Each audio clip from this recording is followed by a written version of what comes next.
अहिले हामी ऐतिहासिक पुरातात्विक स्थल कास्कीकोटमा अवस्थित छौँ र यहाँका स्थानीय तथा प्रखर युवा नेता हामीसँग हुनुहुन्छ अध्येता इतिहासवेत्ता विवेक त्रिपाठीजी। उहाँले हामीलाई अलिकति कास्कीकोटको थोरै ऐतिहासिक महत्त्वको बारेमा केही कुराहरू राख्नुहुनेछ। ल धन्यवाद सर भाइ सुदीपलाई है प्रश्नको लागि। अनि ललितजी हाम्रो क्यामेरामा हुनुहुन्छ।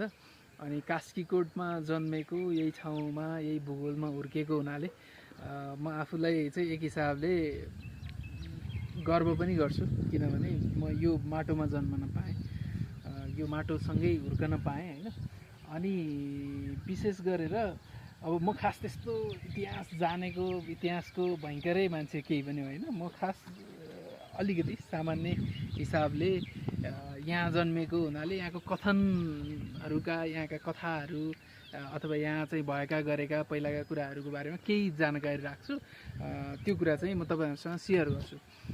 विशेष गरेर कास्कीकोट कसरी रहन गयो भन्दा कश्यप ऋषिले तपस्या गरेको तपोभूमि हो यो चाहिँ पुराणमा उल्लेख गरेको छ। पुरातात्विक हिसाबले कश्यप ऋषिले तपस्या गरेर भगवान शिवजीको जटाबाट शुक्ला गण्डकी बहेको भनेर भनिन्छ।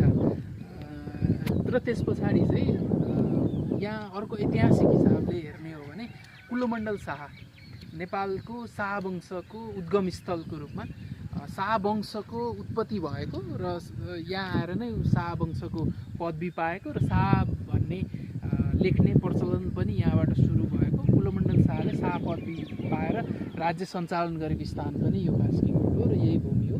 र यही भूमिबाट नेपालको एकीकरणको प्रादुर्भाव भएको। लमजुङमा राजा यशोवर्मन शाहलाई यहीँबाट पठाइएको र त्यस पछाडि लमजुङ गोर्खा हुँदै नेपाल एकीकरणमा समेत कास्की राज्य, तत्कालीन कास्की राज्यले चाहिँ योगदान पुर्याएको यो भूमि हो। र यो ऐतिहासिक र यो धार्मिक हिसाबले पनि पवित्र भूमि हो, जुन भूमिमा म जन्मन पाएँ, हुर्कन पाएँ, यहाँ खेल्न पाएँ, बुझ्न पाएँ।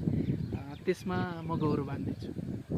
भनेपछि नेपाल एकीकरणको प्रस्थान बिन्दु रहे तापनि हामीले जुन हजुरले जो कथन बताउनु भयो, यो यस्तो महत्त्व, यस्तो गुणवत्ता भएको ठाउँलाई प्रचार गर्न सकेको, संरक्षण गर्न सकेको र त्यो खालको स्टोरी टेलिङमा हामी कतै चुकेको हो कि जस्तो यहाँ आउँदा पनि महसुस भयो। त्यसमा केही छ हजुर?